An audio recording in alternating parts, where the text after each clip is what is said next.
In just 3 minutes, $89 million in bribes and 47 compromised diplomats were about to explode the United Nations into the biggest institutional corruption scandal since its founding. Antonio Guterres didn't expect complete silence when he entered the chamber. Jong, UN's diplomatic network, didn't expect total exposure. Cameras captured every desperate exit. The General Assembly watched as decades of manipulation crumbled in real time. What did the UN Secretary-General reveal about North Korea's bribery operation that made diplomats from 47 nations abandon their seats before 193 countries? January 12, 2026, 9:47 a.m. Eastern Standard Time. The United Nations General Assembly Hall fell into unusual quiet as Secretary-General Antonio Guterres walked to the podium with a leather folder that would soon destroy careers across 6 continents. Behind him, armed UN security personnel stood in positions they never normally occupy during routine sessions. In the diplomatic gallery, ambassadors from 193 member states shifted uncomfortably, sensing something unprecedented was about to unfold. Guterres had spent 3 years building this case, 3 years of coordinated investigation between UN Office of Internal Oversight Services, Swiss banking authorities,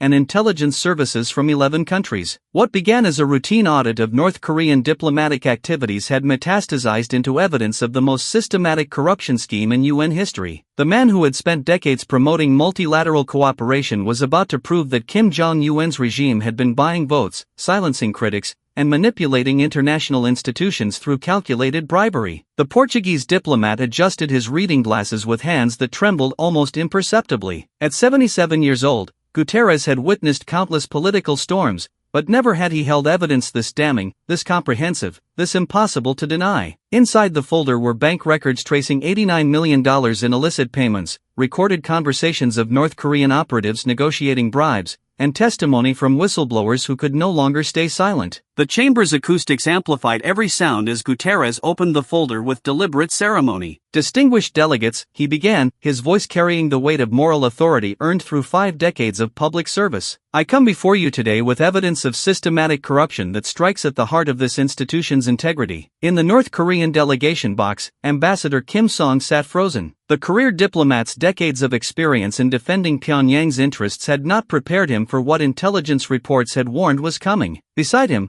3 junior diplomats exchanged panicked glances, their diplomatic immunity suddenly feeling far less protective than it had 90 seconds earlier. For the past 3 years, the UN Office of Internal Oversight Services has conducted an investigation into allegations of bribery, corruption, and manipulation of UN processes by the Democratic People's Republic of Korea, Guterres continued, using North Korea's official name with clinical precision. "What we discovered exceeds our worst fears about institutional compromise." The silence deepened. Veteran UN reporters in the press gallery leaned forward, recognizing the tone of someone about to detonate political dynamite. CNN had interrupted regular programming 45 minutes earlier with breaking news that Guterres would make an unprecedented announcement. Al Jazeera, BBC, and Reuters had positioned their best correspondents for what insiders were calling the biggest UN scandal since the Oil for Food investigation. "We have documented evidence," Guterres said, his voice rising with controlled outrage, of 47 diplomats from 32 member states receiving direct financial payments from North Korean intelligence services in exchange for specific actions within UN bodies. The number hit the chamber like a physical blow. 47 diplomats. Not 4, not 7. But 47 individuals who had violated every principle of diplomatic integrity. The scope suggested not isolated corruption but systematic infiltration. These payments, totaling $89 million over a 5-year period, were designed to achieve specific outcomes, Guterres continued,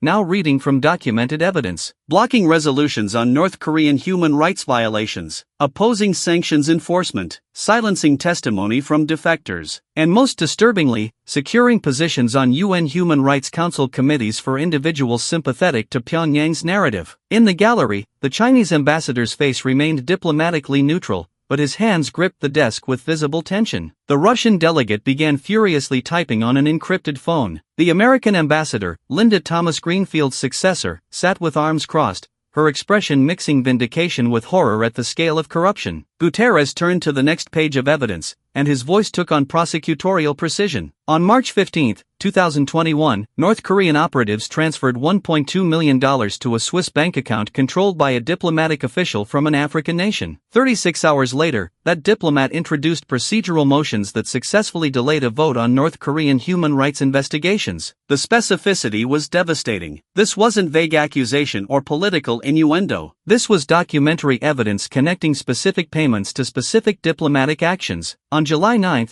2022, another payment of $870,000 was made to a South American diplomat who then organized opposition to testimony from North Korean defectors scheduled to address the Human Rights Council. With each revelation, the chamber's atmosphere grew more suffocating. Diplomats who had built careers on claims of independence and principle were being exposed as paid agents of one of the world's most repressive regimes. But the evidence Guterres held went beyond bank transfers. "We have recorded conversations," he said, his voice now carrying genuine anger, between North Korean intelligence officers and compromised diplomats. Conversations where payment amounts were negotiated, where specific UN votes were discussed as transactional commodities, where human rights were literally bought and sold. The UN protocol officer activated the chamber's audio system. What followed were 47 seconds of recorded conversation that would be replayed on news networks for weeks. A voice identified as North Korean operative Park Cole speaking in English. "The vote on the Commission of Inquiry will be close. We need 3 more abstentions. For each abstention, we can offer $200,000, transferred through the usual channels." The response, a voice later identified as belonging to a European diplomat: "How quickly can funds be verified?" Park's reply, 72 hours maximum. "We have never missed a payment." The casual commodification of human rights votes sent shockwaves through delegations. This wasn't diplomacy. This was a criminal conspiracy operating within the world's premier international institution. Guterres let the audio's implications settle before delivering the next blow. "The investigation has also uncovered cryptocurrency transfers totaling $12 million, specifically designed to evade traditional banking oversight. These payments utilized North Korean state-sponsored cyber capabilities to move funds through multiple digital wallets before reaching compromised officials." The mention of cryptocurrency added a modern dimension to the scandal. Kim Jong-un's regime wasn't just using old-fashioned Swiss bank accounts. They were exploiting cutting-edge financial technology to corrupt the international system. "We have identified shell companies in 7 countries established solely to facilitate these payments," Guterres continued. "Companies with no legitimate business operations, no employees, no offices, just bank accounts receiving transfers from Pyongyang and redistributing them to individuals who betrayed their oaths of diplomatic service." The mounting evidence created a narrative of premeditation and sophistication. This wasn't opportunistic corruption. This was systematic infrastructure built over years to manipulate international institutions. At exactly 9:53 a.m., 6 minutes into Guterres' presentation, the first diplomat stood and walked toward the exit. The ambassador from a small Central Asian nation moved quickly, his face ashen, his security detail scrambling to follow. Cameras captured every step of his departure, the visual confirmation that guilt was already being assigned. But Guterres wasn't finished destroying reputations. "Most disturbingly," he said, his voice now barely containing rage, 17 of the 47 compromised diplomats serve or have served on the UN Human Rights Council. The very body tasked with defending human dignity has been systematically infiltrated by individuals being paid to protect one of the world's most brutal regimes. The revelation that Human Rights Council members had been bribed was perhaps the most damaging detail yet. The Council's credibility, already questioned by critics, was now completely shattered. "I will now read the names and nations of all 47 individuals identified in our investigation," Guterres announced. "As I read each name, I ask that individual to stand and acknowledge their presence." The request was both procedural and theatrical. Guterres was creating a moment of public accountability, forcing the corrupt to either reveal themselves or hide in cowardice. The first name, Ambassador Jean-Baptiste Mukendi, Democratic Republic of Congo. Payments totaling $2.3 million between March 2021 and November 2025. In the Congolese delegation box, stunned silence. Mukendi was not present, having reportedly called in sick that morning. His absence now looked like guilty knowledge of what was coming. Second name, Deputy Ambassador Carlos Mendoza, Venezuela. Payments totaling $1.8 million, including cryptocurrency transfers to wallets he controlled. The Venezuelan section erupted in frantic whispered conversations. Mendoza stood slowly, his face drained of color, then quickly moved toward the exit. Cameras tracked his retreat as the first diplomat to flee during the actual reading of names. Third name, Ambassador Henrik Johansson, a small European nation. Total payments, $3.1 million. the highest amount to any single diplomat. Johansson remained seated, frozen, apparently unable to decide whether denial or flight was the better strategy. His delegation's legal counsel was frantically making phone calls, seeking guidance on diplomatic immunity implications. Guterres continued methodically, each name another nail in the coffin of UN credibility. By the 10th name, 4 more diplomats had abandoned their seats, their departures captured by dozens of cameras broadcasting live to hundreds of millions of viewers worldwide. Ambassador Fatima al-Rashid, payments of $940,000. Ambassador James Omondi, $1.6 million.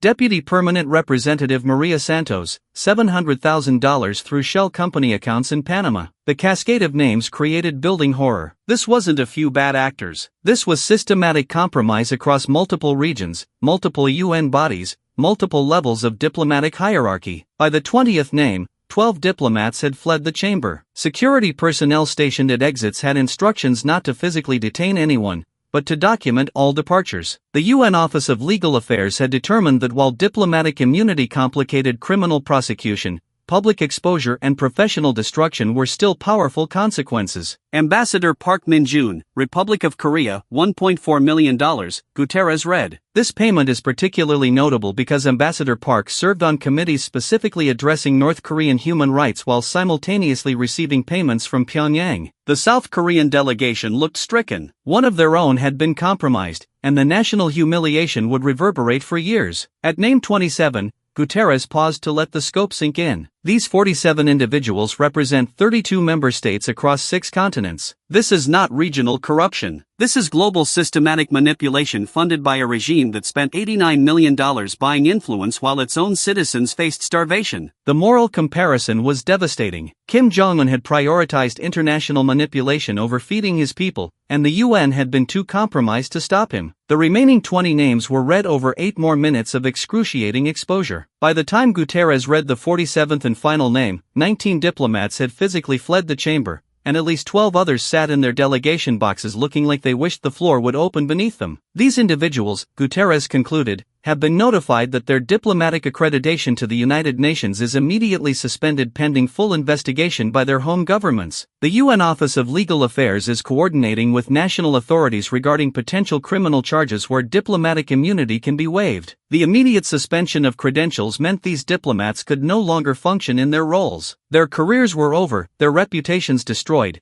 their freedom potentially at risk. But Guterres had saved his most important point for last. This investigation reveals something more troubling than individual corruption, he said quietly. It reveals how a totalitarian regime used our own institutions against us, how they exploited diplomatic processes to shield themselves from accountability, how they turned human rights bodies into protection rackets. The systemic critique struck at the heart of multilateral diplomacy. If the UN could be this thoroughly compromised, what did that say about international cooperation? We have failed the people of North Korea, Guterres continued, his voice thick with emotion. Failed them by allowing their oppressors to buy silence. Failed them by permitting their testimonies to be blocked by bribed officials. Failed them by creating a system where $89 million could purchase immunity from consequences. In Pyongyang, 8,000 miles away, Kim Jong would soon receive reports of the disaster unfolding in New York. His carefully constructed diplomatic network was collapsing in real time. And unlike military or economic pressure, this was damage he couldn't simply ignore or deflect. The exposed diplomats represented years of patient cultivation,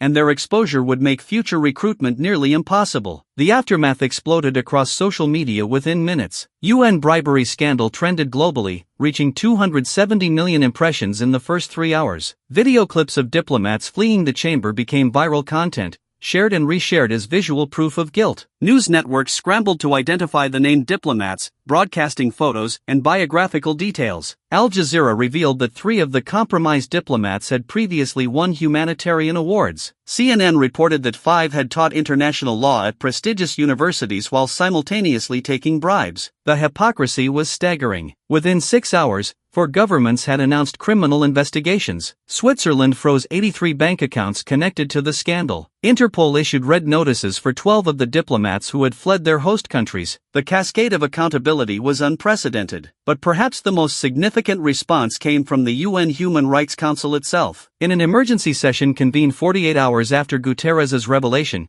the Council voted to dissolve and reconstitute itself with entirely new membership and reformed selection processes. The institution acknowledged that its credibility had been so thoroughly destroyed that only complete rebuilding could restore legitimacy. For Kim Jong-un, the scandal represented a strategic catastrophe. Years of diplomatic investment, $89 million in bribes, and carefully constructed influence networks had been obliterated in 3 minutes of testimony. More importantly, future diplomatic efforts would face intense scrutiny, making corruption far more difficult and expensive. 6 weeks after Guterres' revelation, 9 of the compromised diplomats had been charged with crimes in their home countries. 3 had disappeared, believed to be in hiding. 17 had cooperated with investigators in exchange for reduced charges, providing additional evidence of North Korean intelligence operations. The scandal forced fundamental reforms in UN procedures, new financial disclosure requirements for all diplomats, independent auditing of voting patterns to detect suspicious coordination, enhanced whistleblower protections for UN staff who witnessed potential corruption. But the deepest impact was psychological. The revelation that 47 diplomats had been compromised shattered assumptions about diplomatic integrity. It forced honest diplomats to question colleagues. It made every vote suspicious. It poisoned the atmosphere of trust that multilateral diplomacy requires. Antonio Guterres had done something remarkable. He had exposed corruption so systematically that reform became inevitable. By naming names, showing evidence, and creating consequences, he had demonstrated that even powerful regimes couldn't corrupt international institutions indefinitely. Sometimes the strongest weapon against systematic corruption isn't military force or economic sanctions. It's one person with evidence, moral courage, and the platform to speak truth to power. Can international institutions survive when their own members are bought and paid for? Do autocratic regimes understand that every bribe creates a potential whistleblower? Antonio Guterres proved that accountability can reach even the most protected diplomatic circles. History rarely celebrates bureaucrats who enforce institutional rules, but sometimes those bureaucrats become heroes by simply refusing to let corruption hide behind procedure and diplomatic courtesy.